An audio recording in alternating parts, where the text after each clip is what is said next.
Hello guys, welcome back to my YouTube channel. ఇప్పుడు మనం కార్దుంగ్లా దగ్గర ఉన్నాము. నా లాస్ట్ వ్లాగ్ ఎవరన్నా మిస్ అయితే చూడండి. కార్దుంగ్లా వచ్చే రూట్ అంతా ఉంటుంది. ఇప్పుడు కార్దుంగ్లా నుంచి రివర్స్ హైదరాబాద్ స్టార్ట్ అవుతున్నాము. సో అన్నీ ప్యాక్ చేసుకున్నాం, రిటర్న్ బయలుదేరుతున్నాము. ఇక్కడ -1 ఉంది, కొంచెం కిందకి వెళ్తే మేము మేనేజ్ చేసుకోగలుగుతాం. మమ్మల్ని ఎంత సేఫ్గా హ్యాపీగా వచ్చామో అంతే సేఫ్గా హ్యాపీగా హైదరాబాద్ రీచ్ అయిపోవాలి. -1 కూడా కాదు, ఇక్కడ -2 ఉంది.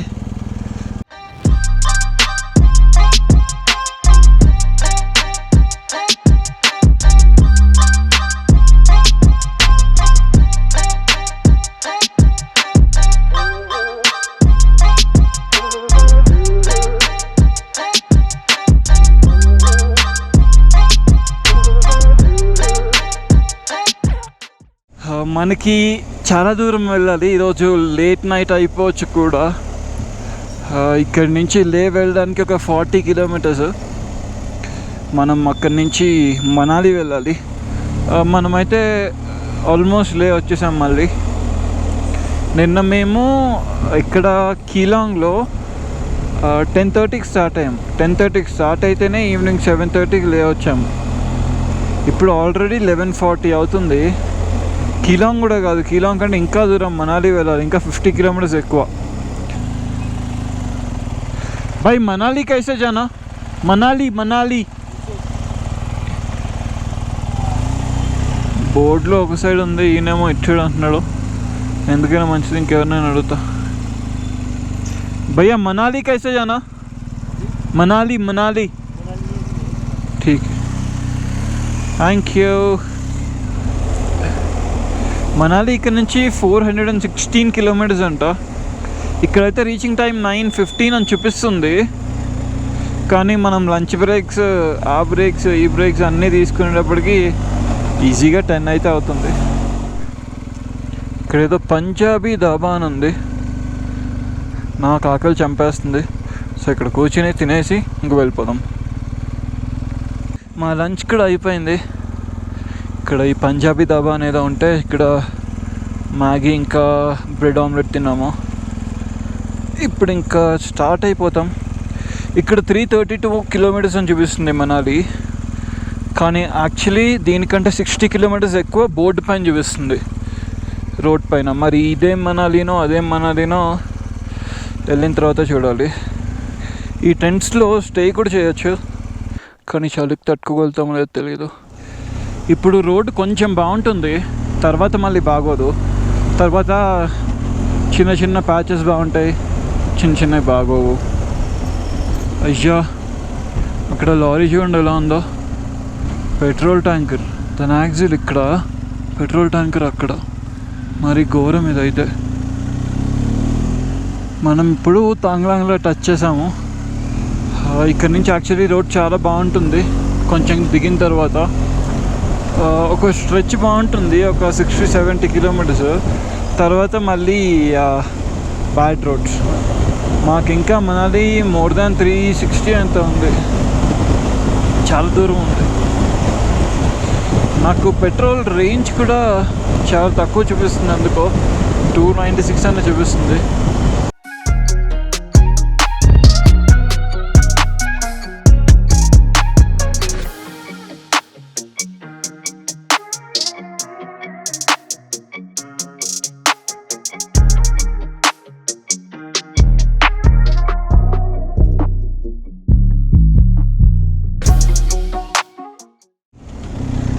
ఒక చిన్న షార్ట్ కట్ ఉంది, అంత పెద్ద డిఫరెన్స్ ఏం చేయదు. బట్ దిగడమేగా, దిగిపోవచ్చు. ఎక్కేదైతే మట్టి ఉంది అని రైట్ తీసుకోవచ్చు. ఇది ఉందా లేదా? ఇక్కడ నుంచి సర్చు ఇంకా 75 కిలోమీటర్స్ అంట. ఇక్కడ నుంచి రోడ్స్ అయితే పెద్దగా ఏం బాగోవు, బాగున్నా సరే 1-2 మినిట్సే. పంగ్ దాటిన తర్వాత మొత్తం ఆఫ్ రోడ్డే ఉంది. నా ప్లాన్ ఏంటంటే ఈరోజు మనాలి రీచ్ అయిపోతే రేపు ఢిల్లీ వెళ్ళిపోదాము. ఢిల్లీ కాదు, ఢిల్లీ దాటిన తర్వాత ఆగ్రా దాటి గ్వాలియర్ కానీ ఝాన్సీ కానీ ఆగుదాం అనుకుంటున్నాను. అది ఒక 1000 కిలోమీటర్స్ ఉంది. సో దాని తర్వాత రోజు ఇంకొక 1000 కిలోమీటర్స్ చేస్తే హైదరాబాద్ వెళ్ళిపోవచ్చు. ఢిల్లీ టు ఝాన్సీ టు హైదరాబాద్ అలాగా. సో అదే అర్థం కావట్లేదు నాకు, ఎలా చేయాలి, ఎలా మేనేజ్ చేయాలి ఏంటి అని. ఎందుకంటే ఫస్ట్ డే 1500 చేసాం, కానీ అది ఫస్ట్ డే కదా, ఫుల్ ఎనర్జీతో వస్తాం. ఇంత తిరిగిన తర్వాత రిటర్న్ వెళ్ళేటప్పుడు అదే ఎనర్జీ ఉంటుందో లేదో తెలీదు. మొన్న ఈ బ్రిడ్జ్కి ఏదో ప్రాబ్లం వస్తే మనం కింద నుంచి వచ్చాము. అమ్మో, ఆ సౌండ్ ఉంటేనే కూలిపోతుందేమో అనిపిస్తుంది. నేను యాక్చువల్లీ ఒక షార్ట్ కట్ అని చెప్పాను కదా పంగ్ దగ్గర, అది యాక్చువల్లీ పంగ్ దగ్గర కాదు, ఇక్కడ ఉంది షార్ట్ కట్. అక్కడ ఒక రూట్ కనిపిస్తుంది కదా, మనం ఆ రూట్. రే వద్ద పానియర్కి ఇట్లా టచ్ అయినా సరే నేను ఎగిరిపోతాను ఇక్కడ నుంచి. ఆ షార్ట్ కట్ దగ్గరికి వెళ్ళిన తర్వాత చూపిస్తాను. ఇదే ఆ షార్ట్ కట్. ఆ పెద్ద రోడ్ మొత్తం అవాయిడ్ చేయొచ్చు.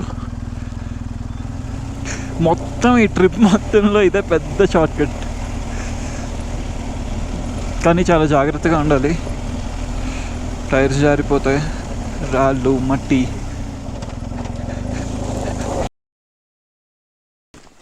షిట్.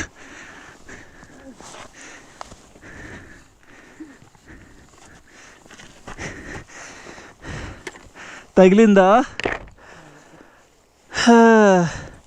షార్ట్ కట్స్తో ఎప్పుడు ఇదే ఇబ్బంది. లేపమ్మా, సెకండ్ క్రాష్ కష్టం. స్టాండ్, ఒక్క నిమిషం. Cannot start engine. లేపు.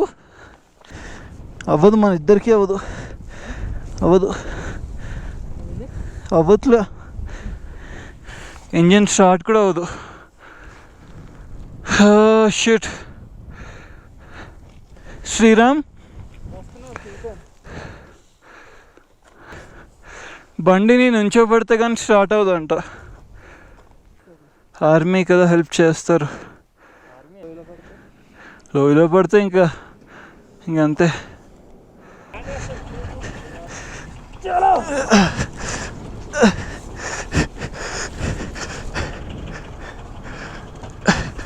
ఉండదు. అమ్మో, ఇంకెప్పుడు నేను షార్ట్ కట్స్ రాను, అయిపోయింది. ఇంకా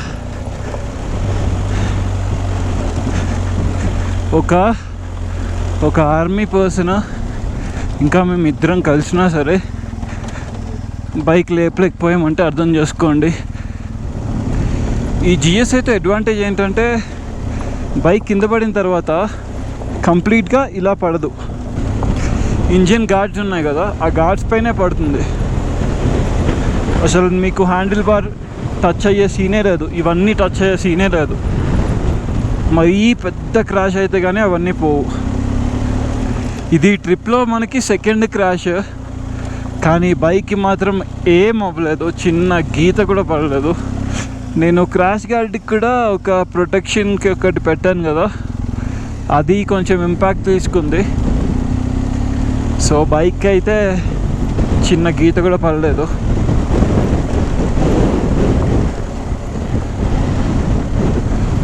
పానియర్కి డెంట్లా మాత్రం అట్లా ఏం పడలేదు. పడినప్పుడు ఇంపాక్ట్ పానియర్ ఇంకా ఈ సేఫ్టీ గార్డ్స్ తీసుకున్న ఇంజిన్ గార్డ్స్. అండ్ ఇలా పడ్డం విషయానికి వస్తే చాలామంది అనుకుంటారు కొత్త బండి కొని 1 month అవుతుంది, ఊరికే ఇలా పాడేస్తున్నాడు అని. మళ్ళీ చెప్తున్నాను, నా టైగర్ ఉన్నప్పుడు కూడా చెప్పాను ఇదే మాట. ఈ బైక్ అడ్వెంచర్ బైక్ కాబట్టి it's okay to drop it. దీనిపైన చేసేది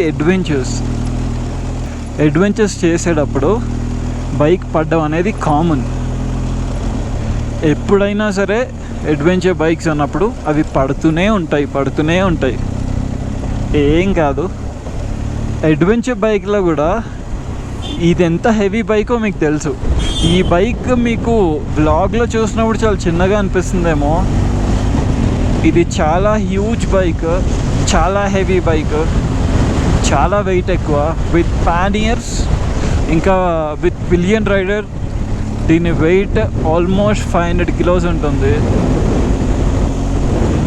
బైక్ ఒక్కటే 270 kilos. ఇద్దరం రైడర్స్ ఉన్నాం బైక్ పైన. నాదొక 70, వెనకాల శ్రీరామ్ది ఒక 60 అనుకోండి. 130. 270 + 130 అక్కడ మీకు 400 అయిపోయింది. అది కాకుండా పానియర్స్, టాప్ బాక్స్ పైన ఇంకొక బ్యాగ్.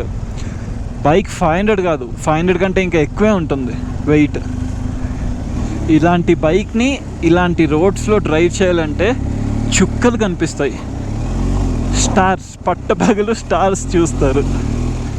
నాకు ఇంత అడ్వెంచర్ కావాలి కాబట్టే నేను GS ఏనే తీసుకున్నా. ఎందుకంటే నాకు హెవీ వెయిట్ కావాలి, పెద్ద బండి కావాలి. ట్రాఫిక్ సార్ట్అవుట్ చేసుకోకుండా కొట్టుకుంటున్నారేంట.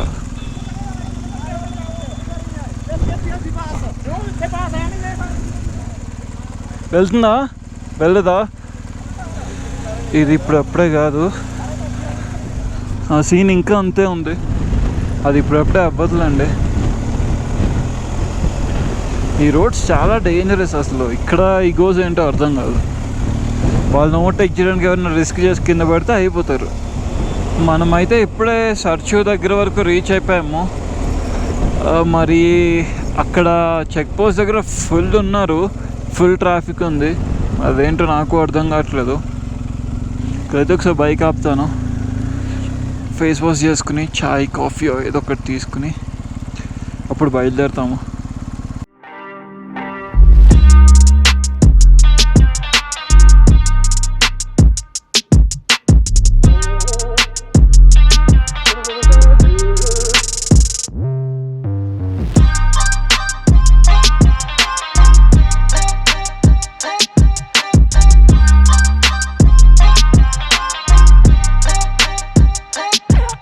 ఇక్కడ నుంచి మనాలి అయితే 200 కిలోమీటర్స్ ఉంది.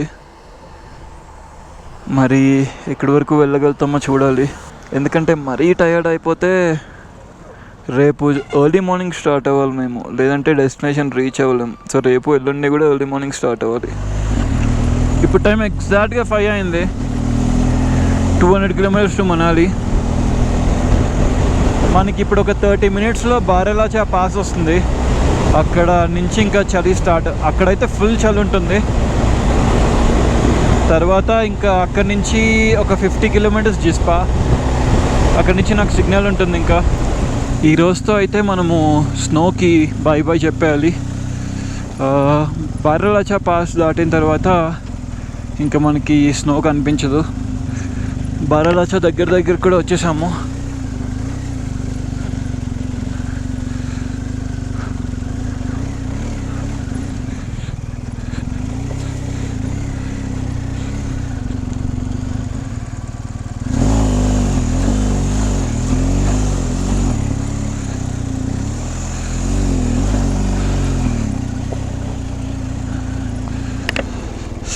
ఇక్కడ చాలా చల్లగా ఉంది, 4 degrees ఉంది. నా ఫాగ్ ఏమో నా వైజర్ ఏమో ఫుల్ ఫాగీ అయిపోతుంది. అరే నా మీద పడుతుంది అనుకున్నా.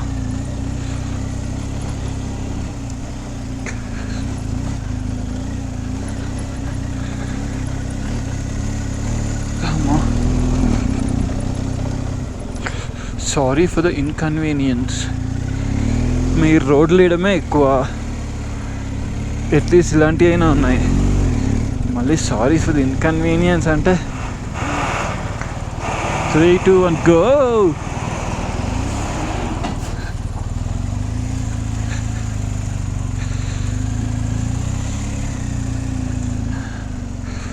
అమ్మో,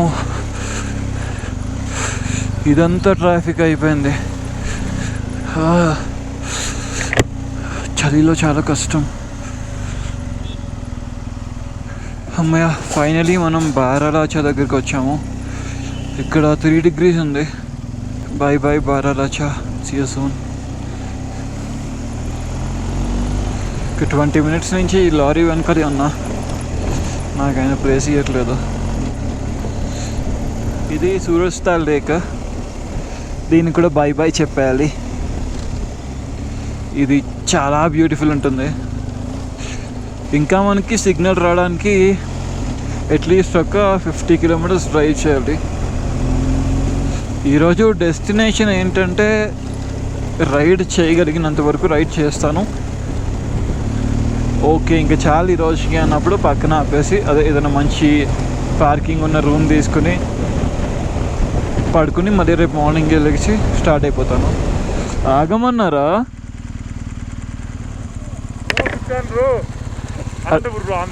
ఓ hi hi hi hi hi. నాకైతే ఫైనల్గా సిగ్నల్ కూడా వచ్చింది. నేను యాక్చువల్లీ ఈరోజు ఒక వీడియో కూడా షెడ్యూల్ చేశాను, కానీ అది పోస్ట్ అవ్వలేదు. సిగ్నల్ రాగానే ఎందుకో డౌట్ వచ్చి చూసుకున్నాను, మళ్ళీ ఇప్పటికిప్పుడు దాన్ని షెడ్యూల్ చేస్తాను. ఎనీవే ఇదంతా పక్కన పెట్టేస్తే ఇప్పుడు ఎక్కడ ఆగుతాను నాకే తెలీదు.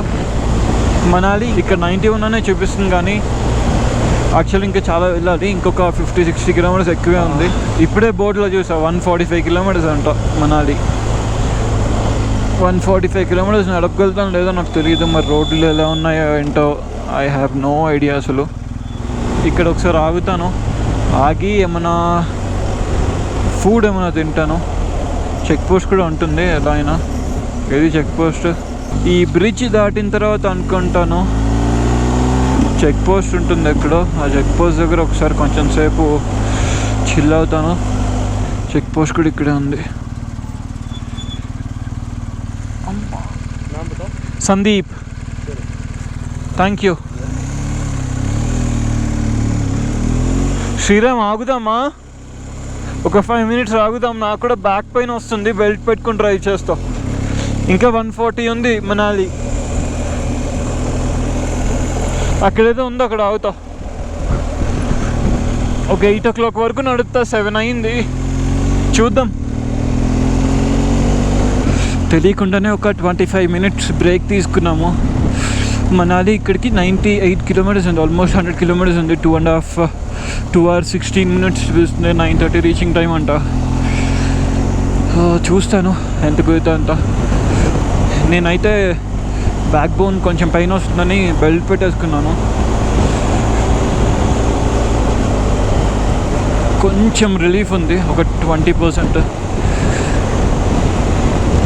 రేపు ఎల్లుండి కూడా బెల్ట్ పెట్టుకుని నడుపుతాను, ఎందుకంటే కొంచెం లాంగ్ ఉంటాయి. ఒకవేళ కానీ మీరు నేను వచ్చిన రోడ్స్ లాంటి రోడ్స్లో నడపలేరు అనుకుంటే మాత్రం మీరు శ్రీనగర్ నుంచి రండి, కార్గిల్ అటు సైడ్ నుంచి.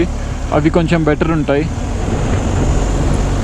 ఇంకా డార్క్ అయిపోతుంది. మ్యాక్సిమం ఇంకొక గంట నడిపి ఆపేయాలి. 19:45 అంటే 7:45 అయింది, ఆల్మోస్ట్ 8. చూస్తాను ఇంకా హాఫ్ అన్ అవర్ 40 మినిట్స్ నడిపి ఇంకా రెస్ట్ తీసుకుంటాను. రేపు మార్నింగ్ కొంచెం తొందరగా స్టార్ట్ అయిపోతాం. మన ట్యాంక్ అయితే మళ్ళీ రిజర్వ్కి వచ్చింది. ఇప్పుడు నెక్స్ట్ ఫ్యూయల్ స్టేషన్ ఎక్కడంటే అక్కడ ఒకసారి ట్యాంక్ ఫుల్ చేయించుకుంటే ఇంకా రేపు ఆఫ్టర్నూన్లో చేయించుకోవచ్చు. మనం కిలోని దాటేసామా? నాకు తెలియని కూడా తెలియలేదు దాటినట్టు. ఆగిపోదాం, పొద్దున్న 4కి లేచి 5కి స్టార్ట్ అయిపోదాం. భయ్యా ఫుల్ ట్యాంక్.